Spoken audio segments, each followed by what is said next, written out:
بسم اللہ الرحمن الرحیم الحمدللہ وحدہ والصلاة والسلام علی من لا نبی بعد۔ عزیزان من، جیسا کہ آپ کے علم میں ہے کہ حضور پیران پیر دستگیر ماں شیخ عبدالقادر جیلانی کیلانی رحمۃ اللہ تعالی علیہ آپ کی تصنیف لطیف فتوح الغیب کی سیریز جاری ہے۔ آج اس کے تیسرے مقالہ کے ساتھ آپ کی خدمت میں حاضر ہیں۔ اس مقالہ میں آپ فرماتے ہیں کہ فی بیان المعالجۃ حین الابتلاء، کہ جب بندہ کسی آزمائش میں، کسی مصیبت میں ہوتا ہے تو اس کا طریقہ کار کیا ہے اور اس کا علاج و معالجہ کیا ہے، اس حوالے سے قال رضی اللہ تعالی عنہ اذا ابتلی العبد ببلیۃ تحرک اولا فی نفسہ بنفسہ، کہ بندہ جب کسی آزمائش میں واقع ہوتا ہے تو سب سے پہلے وہ خود سے اس کا آغاز کرتا ہے اور اس کی شروعات کرتا ہے کہ اس آزمائش کو کسی نہ کسی طریقے سے دور کیا جائے یا اس کا کوئی نہ کوئی حل نکالا جائے۔ فَإِن لَّمْ يَتَخَلَّصْ مِنْهَا، اگر وہ از خود اس کو حل نہیں کر سکتا اور حل نہیں کر پاتا، استعان بغیرہ من الخلق، تو وہ دوسروں سے استعانت اور مدد کو طلب کرتا ہے، جیسے السلاطین، بادشاہوں سے، وارباب المناصب، اور جو منصب اور عہدے دار ہیں ان سے، وابناء الدنیا، اہل دنیا سے، واصحاب الاموال، مالدار اور صاحب حیثیت لوگوں سے، واہل الطب والامراض، اور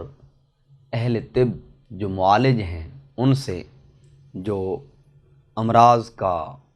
اور دیگر ایسی چیزوں کا، بیماریوں کا، تکلیفوں کا علاج اور معالجہ کرتے ہیں۔ فَإِن لَّمْ يَجِدْ فِي ذَلِكَ خَلَاصَهُ رَجَعَ إِلَىٰ رَبِّهِ عَزَّ وَجَلَّ، اور جب ان میں بھی اس چیز کو نہیں پاتا کہ اس کی تسلی و تشفی نہیں ہوتی، تو پھر وہ اپنے پروردگار عالم خلاق کائنات اللہ رب العزت کی طرف رجوع کرتا ہے۔ بالدعاء والتضرع والثناء، وہ اللہ کے حضور گڑ گڑاتا ہے اور دعا کرتا ہے، والتضرع، اور عاجزی اور انکساری کو اختیار کرتا ہے، والثناء، اور اس کی حمد و ثنا، اس کی تعریف کو بجا لاتا ہے۔ فما دام یجد عند نفسہ نصرتا لم یرجع الی الخلق، وہ اس پہ ہمیشہ رہتا ہے جب تک کہ وہ مدد کو نہیں پاتا اور جب تک کہ وہ اس سے خلاصی کو نہیں پاتا، تو اس وقت تک وہ مخلوق کی طرف رجوع نہیں کرتا۔ گویا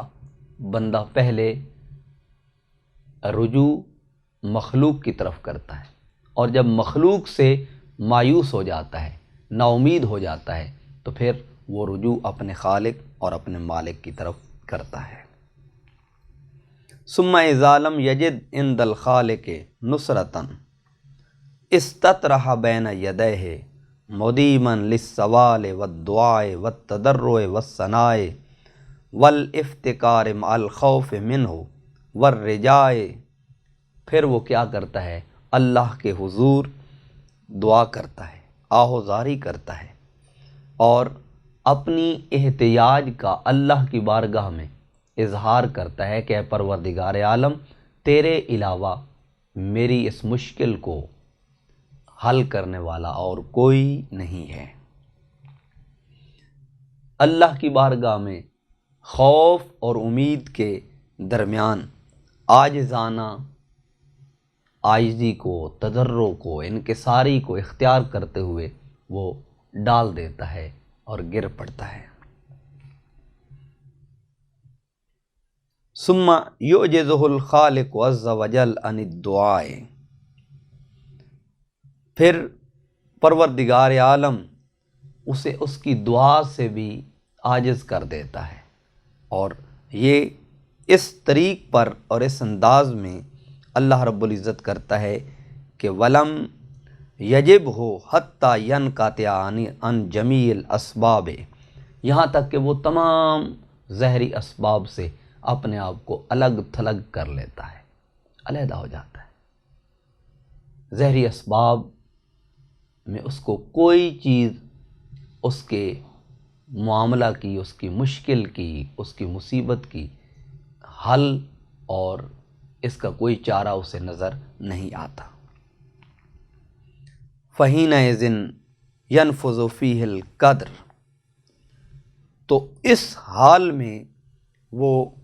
اللہ تبارک و تعالیٰ کی بارگاہ سے جو اس کے لیے قدر و قضا کا معاملہ ہے وہ شروع ہو جاتا ہے، وہ جاری و ساری ہو جاتا ہے۔ وَيَفْعَلُ فِيهِ الْفِعْلُ فَيَفْنِ الْعَبْدُ عَنْ جَمِيعِ الْأَسْبَابِ وَالْحَرَكَاتِ فَيَبْقَى رُوحًا فَقَط، فرماتے ہیں جب یہ مقام آتا ہے تو اس کے تمام اسباب و تعلقات وہ ختم ہو جاتے ہیں، ان سے فنا ہو جاتے ہیں، اور اس فنا کے بعد پھر بندہ محض اپنی روح کو باقی رکھتا ہے اور اس کی روح باقی رہ جاتی ہے۔ فَلَا يَرَى إِلَّا فِعْلَ الْحَقِّ عَزَّ وَجَلَّ فَيَصِيرُ مُوقِنًا مُوَحِّدًا ضَرُورَةً فَيَقْطَعُ اللَّا فَاعِلَ عَلَى الْحَقِيقَةِ إِلَّا اللَّهُ۔ اللہ اکبر۔ پھر یہ ہوتا ہے کہ اسے اللہ کے اس فعل اقدس کے علاوہ، یعنی اللہ تبارک و تعالیٰ کی بارگاہ میں رجوع کے علاوہ اسے کوئی چارہ ہی نہیں ہوتا اور اسے کچھ نظر ہی نہیں آتا۔ پھر وہ کیا کرتا ہے، وہ اللہ کی ذات پہ جو وحدہ لا شریک ہے اس پر یقین رکھتا ہے، اور اس پر بھی وہ اپنے اندر اعتماد کو اور بھروسے کو قائم کر لیتا ہے کہ فاعل حقیقی فقط اللہ کی ذات ہے کہ جو اس کے تمام امور کو سر انجام دینے والا ہے یا بروئے کار لانے والا ہے۔ ولا محرکا ولا مسکنا الا اللہ، نہ اس کو کوئی حرکت دینے والا، نہ ہی کوئی اس کو ٹھہرانے والا اللہ کے علاوہ۔ کوئی بھی امور ہے اور تمام امور میں کوئی امر ہے وہ اللہ کے علاوہ اس کو چلانے والا اور کوئی نہیں۔ لا تتحرک ذرہ الا باذن اللہ، کوئی ذرہ بھی اس کی اجازت کے بغیر حرکت نہیں کرتا۔ بندے کی لو اپنے خالق و مالک کی طرف لگائی جا رہی ہے۔ بندے کا رشتہ ناتا اپنی ذات سے استوار کرنے کے لیے وہ بندے کو مختلف مدارج و مراتب سے اور مختلف مراحل سے بندے کو لے کے جاتا ہے، یہاں تک کہ بندہ فقط اللہ کے ساتھ منسلک ہو جاتا ہے۔ پھر کیا ہوتا ہے، ولا شر ولا در ولا نفع ولا خیر ولا عطا ولا منع ولا فتح ولا غلق ولا موت ولا حیات ولا عزہ ولا ذل ولا غنا ولا فقر الا بید اللہ۔ پھر وہ جان لیتا ہے کہ شر بھی اسی کی تخلیق کردہ ہے، اسی نے اس کو پیدا کیا، اور اگر ضرر ہے تو اس کا خالق بھی وہی ہے، نفع ہے تو وہ اسی کی طرف سے ہے۔ نہ خیر نہ عطا، نہ روکنا اور نہ کامیابی، نہ دروازوں کو بند کرنا، نہ موت، نہ حیات، نہ عزت، نہ ذلت، اور نہ فقر نہ غنا، اگر اس کا کوئی پیدا کرنے والا ہے اور کسی کے قبضہ قدرت میں اور کسی کے دست تصرف میں ہے الا بید اللہ، یہ سب اسی کے دست قدرت میں ہے۔ فیسیر حینئذ فی القدر کالطفل الردی فی ید الزئر والمیت الغسیل فی ید الغاسل۔ فرماتے ہیں یہ وہ مقام آ جاتا ہے کہ جہاں پر بندہ اللہ کے سوا کسی کی طرف رجوع نہیں کرتا، پس یہ وہ مقام ہے جہاں قدر و قضا کے اندر دایا کے ہاتھ میں شیر خوار بچے کا نہلانا اور اس کے ہاتھ میں مردہ کی طرح اور اس کے سامنے ایسے جیسے بلے کے سامنے گیند کی طرح اپنے آپ کو سلنڈر کر دیتا ہے کہ اسی کے چلانے سے چلتا ہے اور اسی کے حکم پہ اپنے آپ کو سلنڈر کر لیتا ہے، اسی کی تابع داری میں، اسی کی فرما برداری میں خود کو چلانا شروع کر دیتا ہے۔ گویا یہ ایک ایسا حال ہے کہ ایک حال سے دوسری حال کی طرف یہ پلٹتا ہے اور بندے کا قلب اور بندے کا دل اسی کی جانب متوجہ ہو جاتا ہے اور وہ رجوع الی اللہ کو اختیار کر لیتا ہے۔ پھر آپ فرماتے ہیں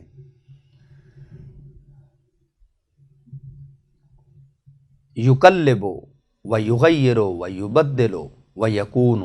ولا حراک بہ فی نفسہ ولا فی غیرہ فہو غائب عن نفسہ فی فعل مولاہ فلا یرا غیر مولاہ۔ فرماتے ہیں کہ پھر وہ جنبش کرتا ہے تو اپنی مرضی سے نہیں کرتا، بلکہ اب وہ اپنے مولا اور اپنے مالک کے فعل میں اپنے آپ کو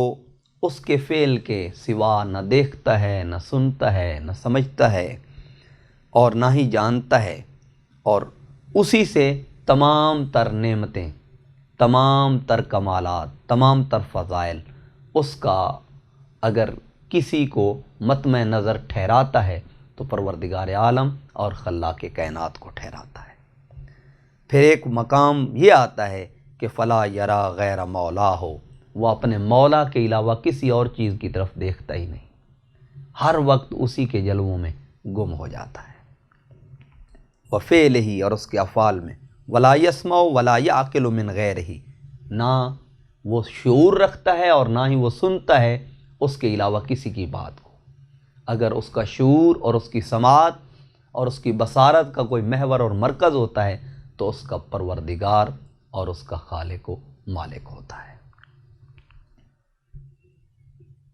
ان ابصرا فلسنعہ ابصرا وان سمع وعلم فلکلامہ سامع وبعلمہ عالم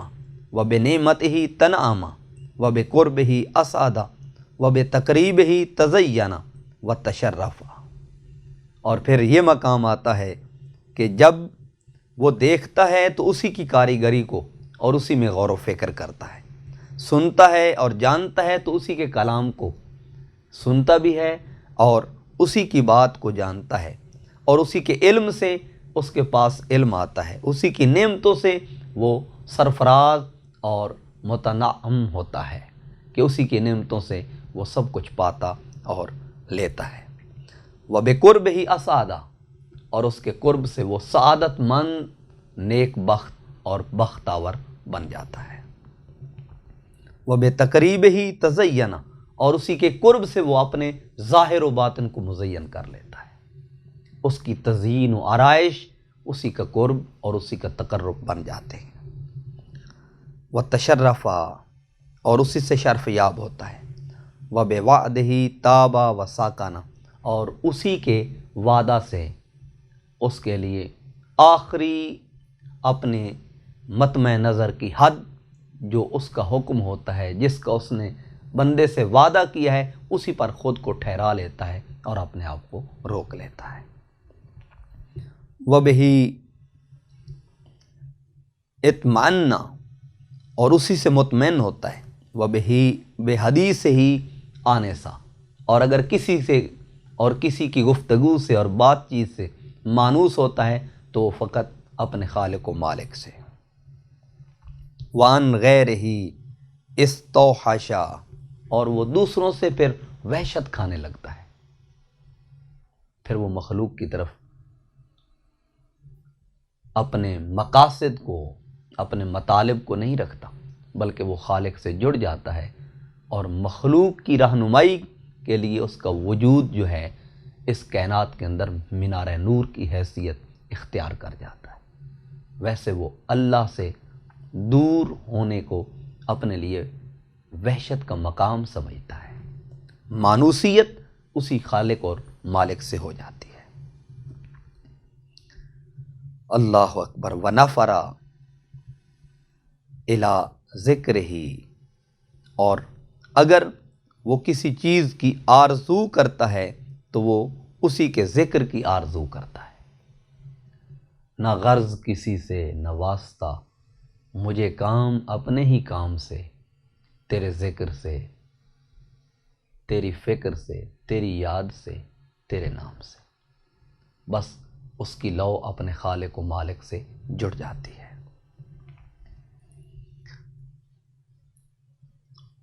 وسکا، اور اپنے آپ کو اللہ کے ساتھ منسلک کرتے ہوئے پختہ اور مضبوط کر لیتا ہے۔ وعلیہ توکل، اور اسی پر بھروسہ کرتا ہے۔ وبنور معرفت ہی اہتدا، اور اس کی نور معرفت سے اس کو ہدایت ملتی ہے۔ وتکمسا وتسربلا وعلی غرائب علومہ، اور جامہ اور پہراہن پہنتا ہے اور اسی کے نادر علوم اور قدرت کے بھیدوں پر وہ اپنے آپ کو مشرف کرتا ہے اور اپنے آپ کو مزین کرتا ہے۔ ومنہ عز وجل سامع وآ ثم علی ذالک حامدا واسنا وشکر ودعا، پھر اسی کی نعمتوں پر اس کی حمد و ثنا بجا لاتا ہے، اس کا شکر بجا لاتا ہے اور اس کے ساتھ اپنے آپ کو منسلک کر لیتا ہے۔ اب اس میں بنیادی طور پر خلاصہ کے طور پر 3 چیزیں ہیں۔ اولاً وہ مخلوق سے اپنا چارہ جوئی کرتا ہے کہ میری اس مشکل اور مصیبت اور آزمائش کا حل مخلوق سے ملے۔ پھر وہ خالق کی طرف جب رجوع کرتا ہے تو اللہ تبارک و تعالی اسے اپنے ذات کے ساتھ منسلک کرنے کے لیے اور اپنی ذات سے اس کو استقامت بخشنے کے لیے پھر مختلف مراحل سے اسے گزارتا ہے، یہاں تک کہ بندہ تیسرے مرحلے میں اللہ کی ذات سے منسلک ہو جاتا ہے اور یہ سمجھتا ہے کہ خیر اور شر کا خالق و مالک وہی ہے، نعمت دے یا روکے، کسی کو عطا کرے یا نہ کرے، کسی کو نوازے یا نہ نوازے، بندے کا ہر معاملے میں رجوع اپنے خالق و مالک کی طرف ہو جاتا ہے۔ جب اس حد تک پہنچتا ہے تو پھر اللہ کی طرف سے اس کے لیے اسی دنیا میں عنایات و انعامات جاری و ساری ہو جاتے ہیں۔ پھر اس کی جو اولین ترجیح ہوتی ہے وہ سنتا ہے تو اپنے پروردگار کے کلام کو، دیکھتا ہے تو اس کے انوار کو، رہتا ہے تو اس کے قرب میں اور اس کی قرب کی وادیوں میں اپنے آپ کو مسرور پاتا ہے، خوش پاتا ہے اور اپنے آپ کو اس کی ذات سے منسلک پاتا ہے اور اپنے رشتے ناطے کو اس سے استوار کر لیتا ہے، تو اسی کو وہ اپنی کامیابی سمجھتا ہے اور اسی پر شکر بجا لاتا رہتا ہے اور اسی پر وہ اپنے پروردگار عالم کی بارگاہ میں رجوع اور اپنے رشتے ناطے کو منسلک پاتا ہے۔ وما توفیقی الا باللہ۔